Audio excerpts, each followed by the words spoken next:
I was making the point in the last video that when I'd had a look at the Herman brain dominance instrument and rotated the model and fitted it against the metaphor of the U, the idea of moving down into the belly of the U, that most of our paradigms for building business, I said business in the last video, but it include the way we do community, the way that we relate to each other, put a heavy emphasis on that blue-green orientation. So even people that have yellow and red orientations in the way that they kind of think are, if you like, forced to or encouraged to operate those in a blue-green, in a measure it and act on it kind of way, without thinking through the strategy and the relational aspects of that. And that more and more, where there is good philosophy, good theology, or good religion, good spirituality, good change techniques, that we are trying to kind of depthen our understanding and take more of those other ways of thinking about the world, those strategic, holistic, relational ways of thinking about the world into consideration. There's a saying from a religious sage that he apparently made about 2,000 years ago. We don't know whether he really did make it, but it says, where two or three are gathered together in my name, there I am in the midst of them. The two or three gathered together in my name, my name suggests that kind of non-violent way of relating, I think, that takes into account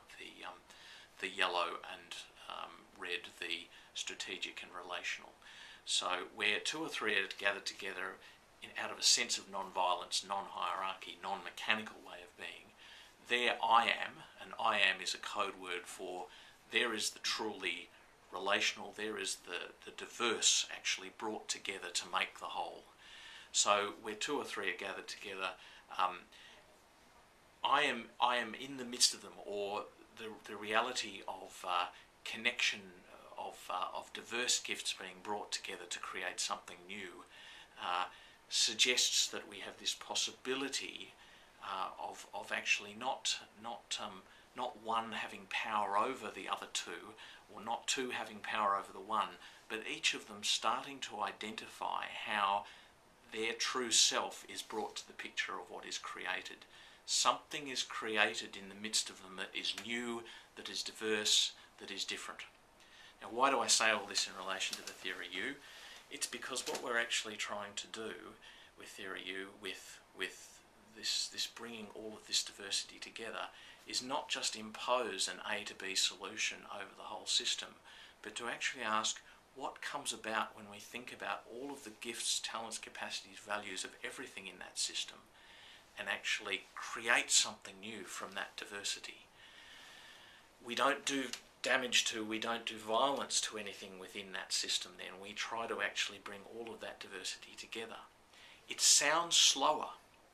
because it sounds like it's going to take time to actually bring all of that diversity together and honour all of that diversity to create the new thing. And it is slower, but it's sustainable.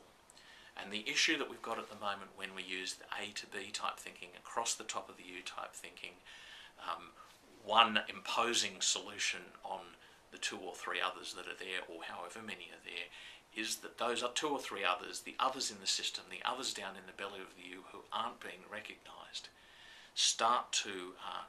react. And when they blow, they blow. And this is some of the issues that we're facing now in the world in terms of how people and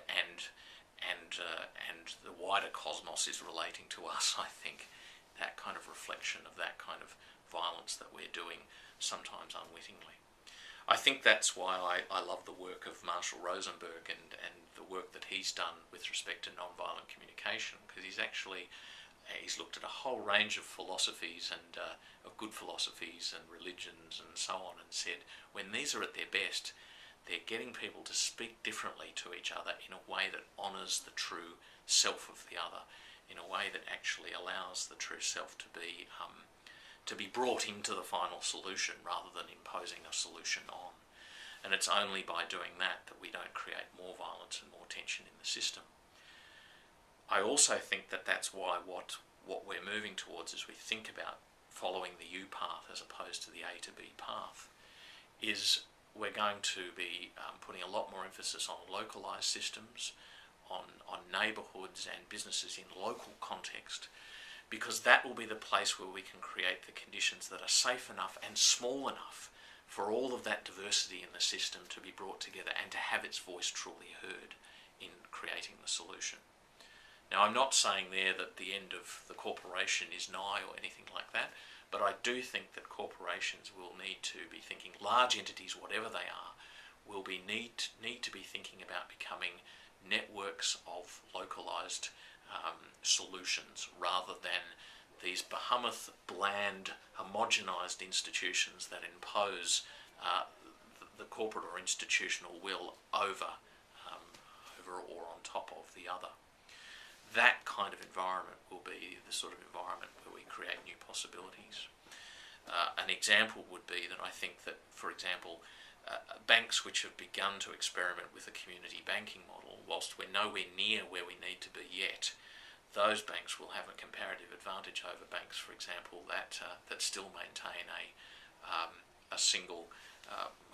bland orientation to the world and impose that solution on the world. They will be the banks and financial institutions that can start to relocalise will have that advantage.